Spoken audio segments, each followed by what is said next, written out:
Right in the beginning of a new arc, already a clip show. Hello there, beautiful friends from around the world. I'm your host Blackenfist, and this is my review of Dragon Ball Super episode 30 and 31. And right off the bat, I don't have many things to say about episode 30 because it's a clip show. I was very disappointed in this episode. Most of this episode is just spent on reminiscing on what happened in the past. Goku and Vegeta talking about what happened with their training with Whis. Beerus talking about the Super Saiyan God prophecy and showing flashbacks of the Battle of Gods. There wasn't much of anything in this episode, honestly. There was a little bit of something, though, I believe, and that was mainly with Beerus and Whis. Beerus and Whis, in their conversation, it did seem that they were trying to do some character development. The only problem with this is that they were using clips to convey this. At first, I was very interested with Whis' comments about Beerus changing and him seemingly doing actions that normally he wouldn't do.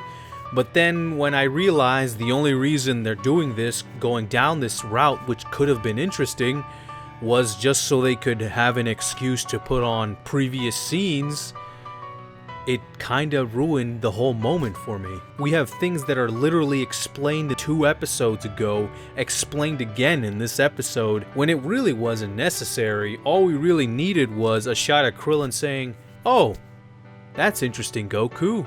Good to see that you're still on adventures." And that's all that episode 30 really was. Episode 31 is an upgrade from that. Well, but what couldn't be? With Bulma's quest to try to sabotage Beerus and all his plans with the Super Dragon Balls, she's trying to locate the 7th and final Super Dragon Ball. Jaco reveals that there's this great mystic Zuno character who might know something, a little thing or two about the Super Dragon Balls, so it's really a Jaco and Bulma episode. I thought the combination of Jaco and Bulma could have been interesting. However, some of the humor I felt was just a little bit, it was just a little bit too mean-spirited. I don't know about you guys, but Bulma came off like she needed some anger management problems in this episode. I think that they put her off a bit too angry in this one. Who knows, maybe she's just getting mad she's getting older.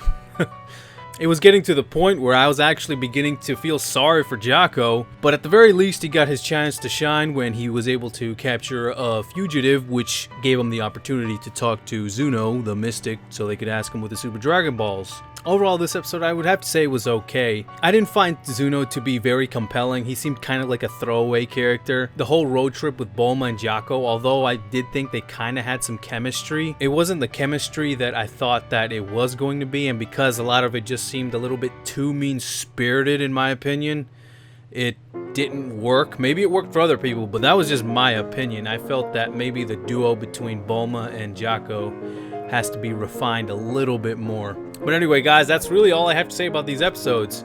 The episode 30 was a clip show, and episode 31 wasn't bad by no means. It was an okay episode, but I don't know, it was kind of like one of those just filler episodes that you just kind of forget about, never to be seen again. And unfortunately, that's just what it was. But anyway, guys, if you enjoyed this review, please subscribe to my channel as you will get all the other Dragon Ball Super episode reviews as soon as they come out, along with my other excellent Dragon Ball analysis with my comments, of course. But anyway, guys, until next time, until Dragon Ball calls again, I'm Blackenfist, and I'm out, man.